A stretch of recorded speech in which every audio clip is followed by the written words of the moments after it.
ರಸ್ತೆ ಗುಂಡಿಗಳ ಬಗ್ಗೆ ಕಾಂಗ್ರೆಸ್ ಸರ್ಕಾರ ಯಾವಾಗಲೂ ತೇಪೆ ಹಚ್ಚೋ ಕೆಲಸ ಮಾಡ್ತಾ ಇದೆ. ಇವಾಗ ಅದು ಏನು ಮಾಡ್ತಾರೆ ನೋಡೋಣ, ಕಾದ್ ನೋಡೋಣ ಏನು ಮಾಡ್ತಾರೆ. ಬ್ರ್ಯಾಂಡ್ ಬೆಂಗಳೂರು ಅಂತ ಟೈಟಲ್ ಕೊಟ್ಬಿಟ್ಟಿದಾರಲ್ಲ, ಗ್ರೇಟರ್ ಬೆಂಗಳೂರನ್ನ ಹೆಂಗ್ ಮಾಡ್ತಾರೆ ನೋಡೋಣ. ಈಗ ಜಾತಿ ಜನಗಣತಿ ವಿಚಾರಕ್ಕೆ ಬಂದ್ಬಿಡೋಣ. ಸಾಕಷ್ಟು ಗೊಂದಲ ಇದೆ.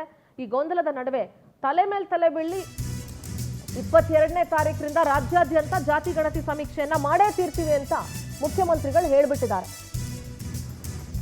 10 ಹಲವು ಗೊಂದಲಗಳ ಮಧ್ಯೆ ಸರ್ವೆಗೆ ಸೂಚನೆಯನ್ನ ಸಿಎಂ ಕೊಟ್ಟಿದ್ದಾರೆ.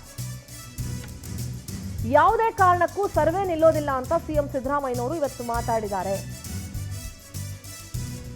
ಯಾರೇನೇ ಹೇಳಿದ್ರು ಜಾತಿ ಗಣತಿ ಮಾಡಿನೇ ಸಿದ್ಧ ಅಂತ ಸಿಎಂ ಸಿದ್ದರಾಮಯ್ಯ ಪಣ ತೊಟ್ಟಂತೆ ಕಾಣಿಸ್ತಾ ಇದೆ. ಕಾಂಗ್ರೆಸ್ ಪಕ್ಷ, ಕಾಂಗ್ರೆಸ್ ಸರ್ಕಾರ,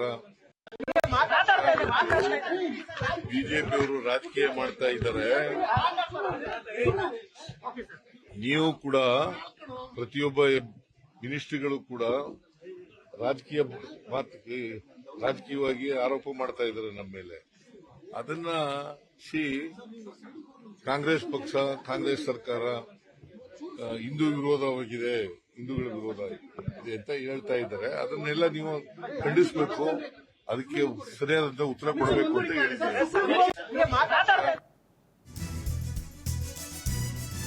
ಜಾತಿ ಗಣತಿ ಸಮೀಕ್ಷೆಗೆ ರಾಜ್ಯ ಸರ್ಕಾರದಲ್ಲೇ ಭಿನ್ನಾಭಿಪ್ರಾಯ ಇದೆ. ಪಕ್ಷದ ಒಳಗಿರುವಂತಹ ಸಚಿವರಲ್ಲೇ 2 ಅಭಿಪ್ರಾಯಗಳಿದ್ದಾವೆ. ಸಿಎಂ ಸಿದ್ದರಾಮಯ್ಯ ನಿರ್ಧಾರಕ್ಕೆ ಹಲವು ಸಚಿವರು ಆಕ್ಷೇಪ ವ್ಯಕ್ತಪಡಿಸ್ತಾ ಇದ್ದಾರೆ. ಬೆರಳೆಣಿಕೆಯಷ್ಟು ಸಚಿವರು ಮಾತ್ರ ಮುಕ್ತ ಬೆಂಬಲವನ್ನ ಕೊಟ್ಟಿದ್ದಾರೆ. ಸಚಿವ ಎಚ್.ಕೆ. ಪಾಟೀಲ್ ಇರ್ಬೋದು, ಡಿ.ಕೆ. ಶಿವಕುಮಾರ್, ಇವರೆಲ್ಲರೂ ಕೂಡ ಅಸಮಾಧಾನ ವ್ಯಕ್ತಪಡಿಸ್ತಾ ಇದ್ದಾರೆ. ಮಾಡೋದು ಬೇಡ ಇವಾಗ ಅಂತ ಹೇಳಿ. ನಿನ್ನೆ ನಡೆದಂತಹ ಸಚಿವ ಸಂಪುಟ ಸಭೆಯಲ್ಲೂ ಕೂಡ ಸಮೀಕ್ಷೆಗೆ ಆಕ್ಷೇಪ ವ್ಯಕ್ತವಾಯಿತು. ಬೇಡ, ಇವಾಗ ಏನು ಅವಶ್ಯಕತೆ ಇದೆ, ಈಗ ಬೇಡ, ಸಾಕಷ್ಟು ವಿರೋಧ ಇದೆ ಅಂತ. ಆದರೆ ಯಾವುದೇ ಸಚಿವರ ಮಾತಿಗೂ ಕೂಡ ಜಗ್ಗದ ಸಿಎಂ ಸಿದ್ದರಾಮಯ್ಯ ಸರ್ವೆ ಮಾಡೇ ತೀರ್ತೀನಿ ಅಂತ ನಿಂತ್ಕೊಂಡಿದ್ದಾರೆ. ಮುನಿಯಪ್ಪ, ಸಂತೋಷ್ ಲಾಡ್ ಸೇರಿದಂತೆ ಒಂದು ಬೆರಳೆಣಿಕೆಯಷ್ಟು ಸಚಿವರು ಮಾತ್ರ ಮುಖ್ಯಮಂತ್ರಿಗಳು ಪರವಾಗಿದ್ದಾರೆ. ಸಂಪುಟದಲ್ಲಿ ಗೊಂದಲದ ಮಧ್ಯೆನೇ ಸಮೀಕ್ಷೆಗೆ ಸಿಎಂ ಕೂಡ ಆದೇಶವನ್ನ ಕೊಟ್ಟಿದ್ದಾರೆ. ಇದು ಕಾಂಗ್ರೆಸ್ ಪಕ್ಷವನ್ನ ಎಲ್ಲಿಗೆ ತಗೊಂಡೋಗಿ ನಿಲ್ಸುತ್ತೆ ಅಂತ ನೋಡ್ಬೇಕು. ಒಂದ್ ಕಡೆ ವೀರಶೈವ ಲಿಂಗಾಯತ ಸಮುದಾಯದಲ್ಲೂ ಗೊಂದಲ ಇದೆ. ವೀರಶೈವ ಲಿಂಗಾಯತ ಧರ್ಮ ಅಂತ ನಮೂದು ಮಾಡ್ಬೇಕಾ ಅಥವಾ ಜಾತಿ ಅಂತ ನಮೂದು ಮಾಡ್ಬೇಕಾ ಅಂತ ಹೇಳಿ ಹುಬ್ಬಳ್ಳಿಯಲ್ಲಿ ಏಕತಾ ಸಮಾವೇಶವನ್ನ ಲಿಂಗಾಯತ ಸಮುದಾಯದ ಮುಖಂಡರು ನಡೆಸಿದ್ರು. ಧರ್ಮ ಜಾತಿ ಕಾಲಂನಲ್ಲಿ ಏನ್ ಬರೆಸಬೇಕು ಅಂತ ಈಗ ನಿರ್ಣಯ ಮಾಡೋದಕ್ಕೆ ಎಲ್ಲರೂ ಸೇರ್ಕೊಂಡಿದ್ದಾರೆ. ಇನ್ನು ಈಶ್ವರ್ ಖಂಡ್ರೆ ಹಾಗೆ ಜಗದೀಶ್ ಶೆಟ್ಟರ್ ಇಬ್ರು ಕೂಡ ಮಾತನಾಡಿದ್ರು ಸಭೆಯ ನಂತರ. ಏನ್ ಹೇಳಿದ್ರು ಕೇಳಿಸ್ಕೊಳ್ಳೋಣ.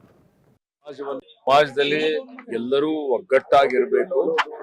ಇವತ್ತು ಒಳ ಪಂಗಡಗಳು ಮತ್ತು ಇತರರೆಲ್ಲರೂ ಸೇರಿಕೊಂಡು ಸಮಾಜವನ್ನು ಸಂಘಟನೆ ದೃಷ್ಟಿಯಿಂದ ಸಂಘಟಿಸಿ ಹಿಂದಿನಿಂದಲೂ ಸರ್ವರಿಗೂ ಸಮಬಾಳು ಸಮಪಾಲು ಎನ್ನುವಂತ ರೀತಿಯಲ್ಲಿ ನಮ್ಮಲ್ಲಿ ಎಲ್ಲರನ್ನೂ ತೆಗೆದುಕೊಂಡು ಹೋಗುವಂತ ಈ ಒಂದು ಸಮುದಾಯ ಒಗ್ಗಟ್ಟಾಗಿದ್ರೆ ಇದು ಇತರ ಸಮುದಾಯದವರು ತನ್ನ ಜೊತೆಲಿ ತೆಗೆದುಕೊಂಡು ಹೋಗಿ ಈ ಒಂದು ಸಮಾಜವನ್ನು, ರಾಜ್ಯವನ್ನು, ರಾಷ್ಟ್ರವನ್ನು ಮುನ್ನಡೆಸುವಂತ ಒಂದು ಕೆಲಸ ಮಾಡ್ಲಿಕ್ಕೆ ಈ ಒಂದು ಸಾಮಾಜಿಕ ಮತ್ತು ಆರ್ಥಿಕ ಸಮೀಕ್ಷೆ ಅನ್ನುವಂಥದ್ದು ಏನ್ ಮಾಡ್ತಾ ಇದ್ದಾರೆ, ಬಹಳಷ್ಟು ಗೊಂದಲ ನಿರ್ಮಾಣ ಆಗಿದೆ.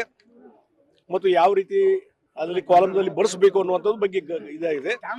ಅದಕ್ಕಾಗಿ ಮೊದಲಿಂದು ನಾವು ಹೇಳ್ತಾ ಇರೋದು ವೀರಶೈವ ಲಿಂಗಾಯತ ಒಂದೇ ಸಮಾಜ, ಒಂದೇ ಅನ್ನುವಂಥದ್ದು ನಾವು ಹೇಳ್ತಾ ಇದ್ದೇವೆ. ಆ ಹಿನ್ನೆಲೆಯಲ್ಲಿ ಇವತ್ತು ಆ ಒಗ್ಗಟ್ಟನ್ನ ಪ್ರದರ್ಶನ ಮಾಡುವ ಸಲುವಾಗಿ ಇವತ್ತು ಎಲ್ಲರೂ ಸೇರಿಕೊಂಡು ವೀರಶೈವ ಲಿಂಗಾಯತ ಅವ್ರು ಬೇಕು ಅಂದಾಗ ಮಾಡಕ್ಕೆ. ಜಾತಿ ಗಣತಿ ಸರ್ವೆಯಲ್ಲಿ 331 ಹೆಚ್ಚುವರಿ ಜಾತಿಗಳನ್ನ ಸೇರ್ಪಡೆ ಮಾಡಲಾಗಿದೆ. ಒಂದಲ್ಲ ಎರಡಲ್ಲ, ಇಲ್ಲಿವರೆಗೂ ಇಲ್ಲದ ಹೊಸ ಜಾತಿಗಳನ್ನ ಯಾರು ಹುಟ್ಟಾಕಿದ್ರು ಅನ್ನೋ ಪ್ರಶ್ನೆ. ಯಾರು ಅಂತ ಬ್ರಿಲಿಯಂಟ್ ಬ್ರೈನ್ಗಳು ಯಾರು ಅಂತ ಗೊತ್ತಿಲ್ಲ. ಸರ್ಕಾರಕ್ಕೆ ಭಾರಿ ಹಿನ್ನಡೆ ಆಗುತ್ತೆ ಅಂತ ಕೆಲ ಸಚಿವರು ಆಕ್ರೋಶವನ್ನ ವ್ಯಕ್ತಪಡಿಸ್ತಾ ಇದ್ದಾರೆ. ವಿವಿಧ ಸಮುದಾಯಗಳ ನಾಯಕರಿಂದ ಸಹ ಈ ಬಗ್ಗೆ ಆಕ್ಷೇಪ ಇದೆ. ಮಾಡೋದಕ್ಕೆ ಬೇಕಾದಷ್ಟು ಕೆಲಸ ಇದ್ರೂ ಕಾಂಗ್ರೆಸ್ ಸರ್ಕಾರಕ್ಕೆ ಜಾತಿ ಜನಗಣತಿ ಬಹಳ ಇಂಪಾರ್ಟೆಂಟ್ ಆಗಿದೆ.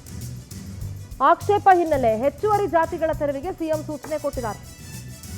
ಲಿಂಗಾಯತ ಕ್ರಿಶ್ಚಿಯನ್ನು, ಬ್ರಾಹ್ಮಣ ಕ್ರಿಶ್ಚಿಯನ್ನು ಹಿಂಗೆಲ್ಲ ಕೊಟ್ಟಿದ್ರಂತೆ. ಅದು ಯಾವ ಜಾತಿಯಪ್ಪ, ಇಲ್ಲಿವರೆಗೂ ನಾವು ಅದ್ರ ಹೆಸರುಗಳೇ ಕೇಳಿಲ್ಲ. ಅದನ್ನು ಕೊಟ್ಟಂತ ತಲೆ ಯಾವುದು ಅಂತಲೂ ಗೊತ್ತಿಲ್ಲ. ಇತ್ತ ಸರ್ಕಾರದ ಜಾತಿ ಗಣತಿ ಆದೇಶಕ್ಕೆ ತಡೆ ಕೋರಿ PIL ಅನ್ನ ಕೂಡ ಸಲ್ಲಿಸಲಾಗಿದೆ. ಹೈಕೋರ್ಟ್ಗೆ PIL ಸಲ್ಲಿಕೆಯಾಗಿದೆ. ಸೋಮವಾರ ವಿಚಾರಣೆ ನಿಗದಿಯಾಗಿದೆ. BY ವಿಜಯೇಂದ್ರ ಮಾತಾಡಿದ್ದಾರೆ. ಏನ್ ಹೇಳಿದ್ರು ಕೇಳಿಸ್ಕೊಳ್ಳೋಣ. ಜಾತಿ ಜನಗಣತಿ ಕಳೆದ ಹಲವಾರು ವರ್ಷದಿಂದ ಅಥವಾ ಕಳೆದ 2.5 ವರ್ಷದಿಂದ ಸಿದ್ದರಾಮಯ್ಯ ಸರ್ಕಾರ ಬಂದಾಗಿನಿಂದ ಕಾಂತರಾಜ್ ವರದಿ ಬಗ್ಗೆ ಸಾಕಷ್ಟು ಚರ್ಚೆಗಳು ಆಗಿದ್ದಾವೆ. ಅನೇಕ ಬಾರಿ ಕ್ಯಾಬಿನೆಟ್ಗಳಲ್ಲೂ ಚರ್ಚೆ ಆಗಿ ನಿರ್ಣಯ ಆಗೇ ಬಿಡುತ್ತೆ ಅನ್ನೋ ಹೇಳಿಕೆಗಳನ್ನ ಸ್ವತಃ ಮುಖ್ಯಮಂತ್ರಿಗಳು, ಮಂತ್ರಿಮಂಡಲ ಸದಸ್ಯರುಗಳು ನೀಡ್ತಾ ಇದ್ರು. ಭಾರತೀಯ ಜನತಾ ಪಾರ್ಟಿ ನಾವು ಕೂಡ ಅದಕ್ಕೆ ವಿರೋಧವನ್ನು ವ್ಯಕ್ತಪಡಿಸಿದ್ವಿ. ವಿರೋಧ ಅಂತ ಹೇಳಿದ್ರೆ ಅದು ಅನ್ಸೈಂಟಿಫಿಕ್ ಆಗಿದೆ, ಸಮಯ ಲ್ಯಾಪ್ಸ್ ಆಗಿರುವಂಥದ್ದು, ಎಲ್ಲ ವಿಚಾರಗಳನ್ನ ಇಟ್ಕೊಂಡು ಪ್ರಸ್ತಾಪ ಮಾಡಿದ್ವಿ. ನಮ್ಮ ಕರೆಗೆ ಹೋಗೊಡ್ಲಿಲ್ಲ, ಬದಲಾಗಿ ರಾಹುಲ್ ಗಾಂಧಿ ಅವರು ಹೇಳಿದ್ರು ಅಂತೇಳಿ ಕೊನೆಗೆ ಕಾಂತರಾಜ್ ವರದಿಯನ್ನು ಕೂಡ ಕಸದ ಬುಟ್ಟಿಗೆ ಹಾಕುವಂತ ಕೆಲಸ ಸಿದ್ದರಾಮಯ್ಯ ಸರ್ಕಾರ ಮಾಡಿರುವಂಥದ್ದು. ಜಾತಿ ಜನಗಣತಿ ಕಳೆದ ಹಲವಾರು ವರ್ಷದಿಂದ ಅಥವಾ ಕಳೆದ 2.5 ವರ್ಷದಿಂದ ಸಿದ್ದರಾಮಯ್ಯ ಸರ್ಕಾರ ಬಂದಾಗಿನಿಂದ ಕಾಂತರಾಜ್ ವರದಿ ಬಗ್ಗೆ